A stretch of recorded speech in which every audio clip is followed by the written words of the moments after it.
Buenas tardes, nosotros somos el equipo número 4 de la carrera de Ingeniería en Alimentos. Esta exposición es sobre los diagramas de flujo. Los integrantes de este equipo somos César Espejo Tiziana, Contreras Ladino María Teresa, Hernández Aclava Daniel Osvaldo, Ponce Acevedo Mayra y Reina Lagos Francisco. Bueno, vamos a empezar con qué son los algoritmos.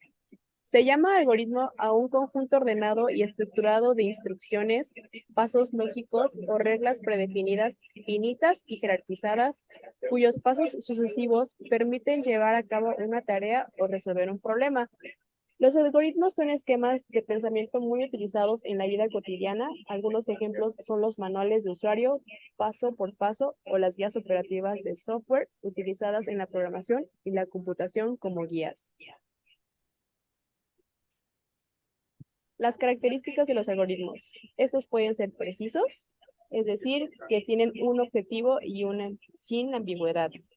Ordenados, presentan una secuencia clara y precisa para poder llegar a la solución. Finitos, que contienen un número determinado de pasos. Concretos, ofrecen una solución determinada para la situación o problema planteado. Definidos, el mismo algoritmo debe de dar el mismo resultado al recibir la misma entrada.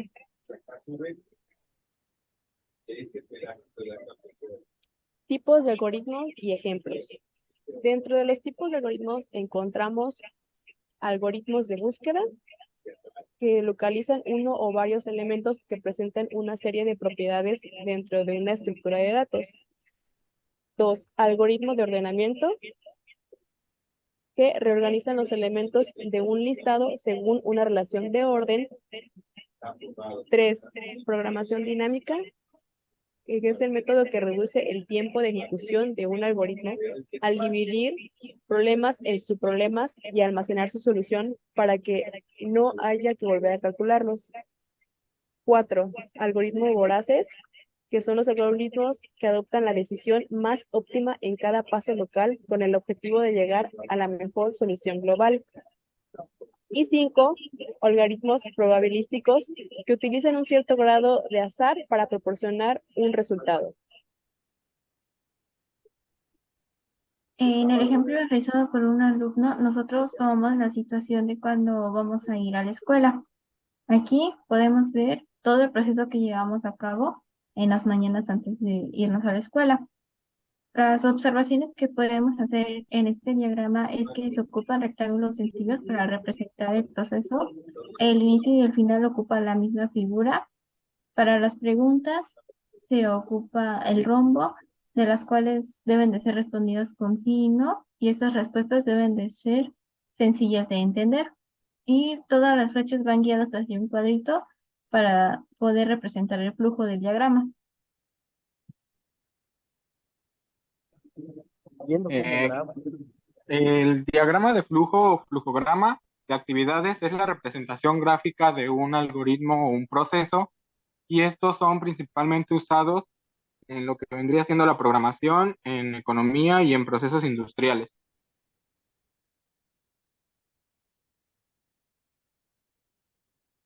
Las características principales de los diagramas de flujo es que tienen que ser fáciles de leer, su interpretación debe ser visual, la información debe estar sintetizada lo más que se pueda y debes identificar los procesos rápidamente. La simbología.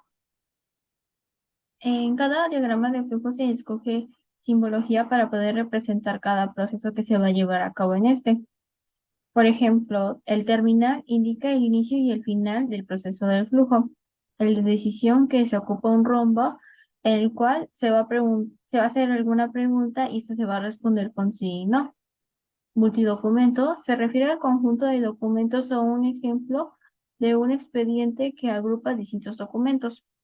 Conector de proceso. Conexión o enlace a otro proceso diferente en la continuidad del diagrama de flujo. Base de datos o aplicación. Empleado para representar una grabación de datos. Actividad. Representa alguna actividad llevada a cabo en el proceso. Documento. Se refiere al documento utilizado en el proceso que se utilice, que se genera o que salga del proceso. Inspección o firma. Empleado para aquellas acciones que requiere una supervisión, como una firma o visto bueno. Archivo manual. Se utiliza para reflejar la acción de un archivo, documento y o expediente. Línea del flujo. Proporción o indicación sobre el sentido del flujo del proceso.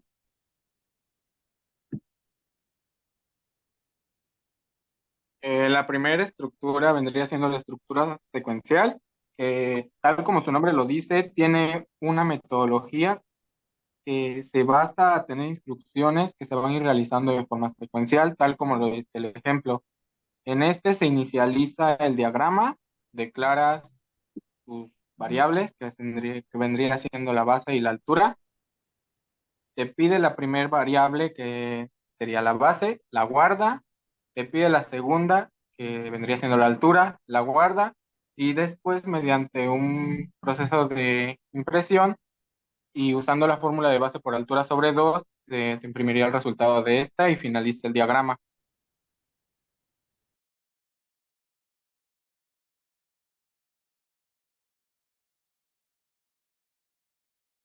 La estructura selectiva, en estas son sentencias que permiten elegir entre dos o más opciones o caminos y solo se va a ejecutar si se cumple una condición concreta.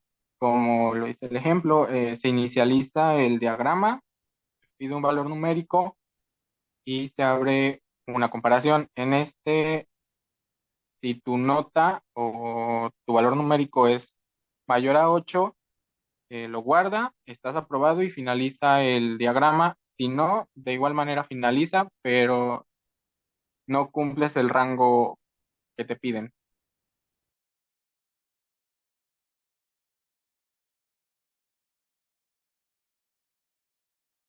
En la estructura repetitiva se utilizan principalmente para realizar un determinado tipo de instrucciones en un número finito de veces. Aquí la condición es la que se va a encargar de ejecutar todo hasta que la condición no se cumpla, tal como se muestra en el ejemplo. Se inicializa y te pide una condición. En este caso usaré de ejemplo un número mayor a 0 y menor a 10. Eh, lo insertas. Si este está dentro de ese rango, seguirá repitiendo hasta que ya no cumpla y se finalizará el diagrama de flujo.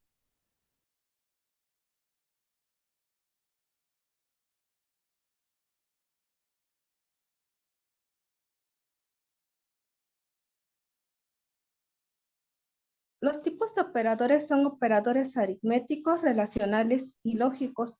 Los operadores aritméticos son aquellos que utilizan datos numéricos para determinar el valor de uno o más números a través de operaciones aritméticas.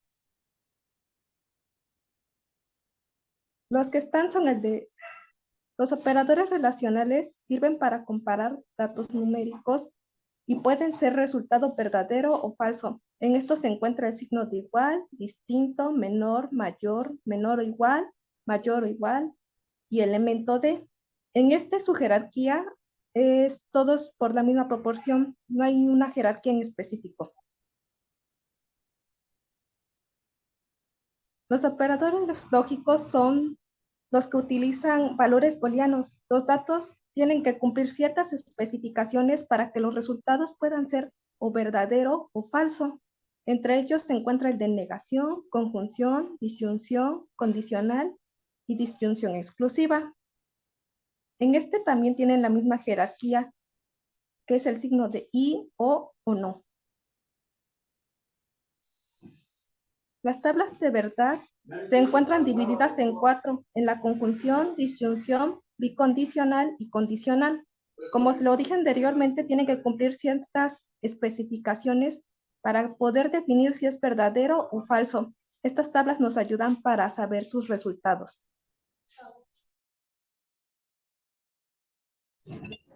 Bueno, para finalizar la unidad, tenemos los conceptos y tipos de variables, las cuales son 5. La primera con la que juntamos es de entero,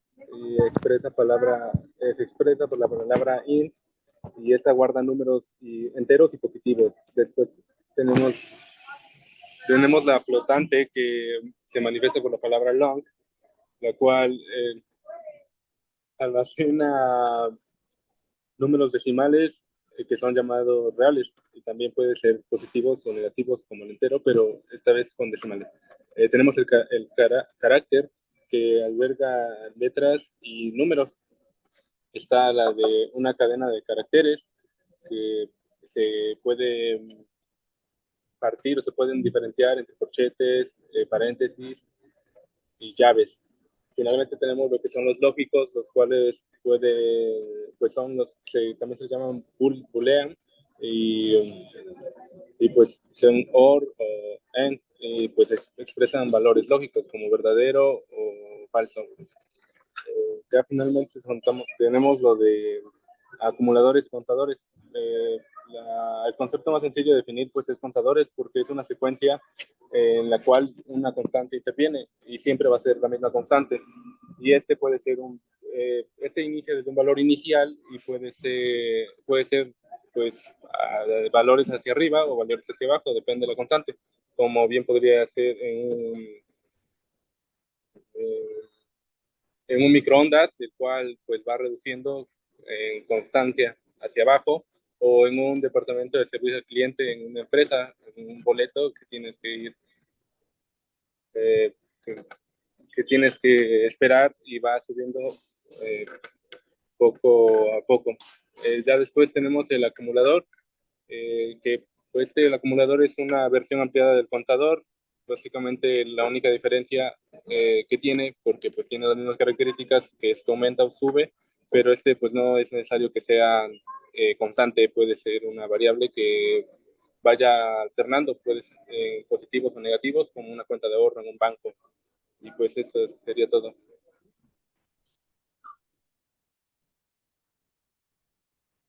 Ya. Eso sería todo. Muchas gracias.